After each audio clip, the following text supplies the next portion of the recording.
Je lis du livre de Matthieu chapitre 3, au verset 17 ce qui suit. Et voici une voix fit entendre des cieux ces paroles. Celui-ci est mon fils bien-aimé, en qui j'ai mis toute mon affection. Le thème, c'est une voix. Prions. Notre Dieu, notre Père, nous te remercions pour l'occasion que nous avons d'étudier ta parole. Je te prie de bénir toutes celles et ceux qui systématiquement ont compris qu'il est important d'avoir la Bible sous la main et pouvoir y lire. Merci Seigneur. Permets que ton esprit aide chacun à comprendre cela, qu'il doit lire pour lui-même. Et que ton esprit continue de nous diriger, nous t'en prions, au nom de Jésus et pour ta gloire éternelle. Amen. Et voici une voix fit entendre des cieux ces paroles. Celui-ci est mon fils bien-aimé, en qui j'ai mis toute mon affection. Comment comprendre cette déclaration? À la naissance de Jésus, nous avons vu qu'il y avait l'étoile qui est venue se poser sur le lieu où il était né.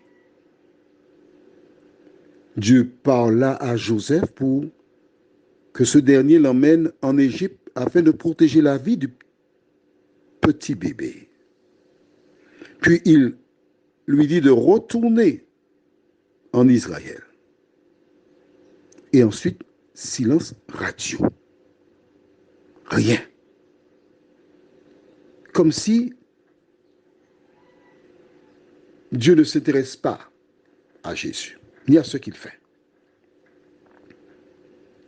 As-tu noté que c'est seulement après son baptême qu'il se manifeste, qu'il dit aux hommes, celui-ci est mon fils bien-aimé en qui j'ai mis toute mon affection.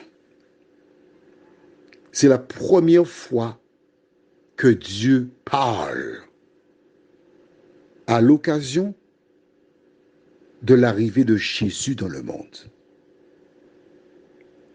Le baptême est donc un moment crucial, un moment important où il donne la signature.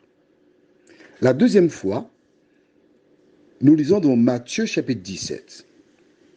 Prends Matthieu chapitre 17.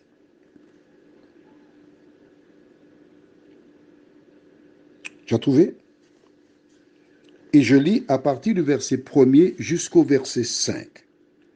6 jours après, Jésus prit avec lui Pierre, Jacques et Jean, son frère, et il les conduisit à l'écart sur une haute montagne. Il fut transfiguré devant eux, son visage resplendit comme le soleil, et ses vêtements devinrent blancs comme la lumière. Et voici Moïse et Élie leur apparurent, s'entretenant avec lui. Pierre, prenant la parole, dit à Jésus, « Seigneur, il est bon que nous soyons ici.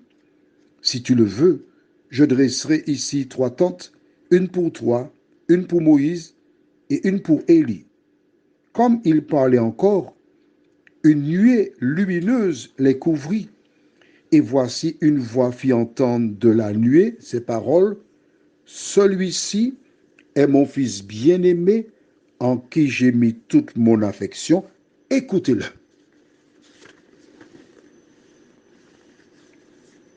As-tu noté que la première fois, il n'est pas dit « écoutez-le ». Là maintenant, on va dans les eaux très profondes. La première fois, il dit simplement celui-ci est mon fils bien-aimé. Dieu met son sceau sur le baptême de Jésus lorsqu'il sort de l'eau. Dieu met son sceau sur toi aussi. Mais la deuxième fois où il dit écoutez-le, c'est après qu'il se soit entretenu avec Moïse et Élie. Si un conseil qu'il donne aux disciples, à toi et à moi, c'est bien d'écouter Jésus. Prions. Éternel, la première fois, il n'a pas été dit et Jésus entendit. Il a simplement été dit et voici, une voix fit entendre des cieux ces paroles. Celui-ci est mon fils bien-aimé en qui j'ai mis toute mon affection. Dieu a interpellé le monde lors du baptême de Jésus en confirmant que c'est lui, Emmanuel, Dieu avec nous. Merci pour la compréhension de ta parole. Au nom de Jésus. Amen. Je te souhaite une bonne journée.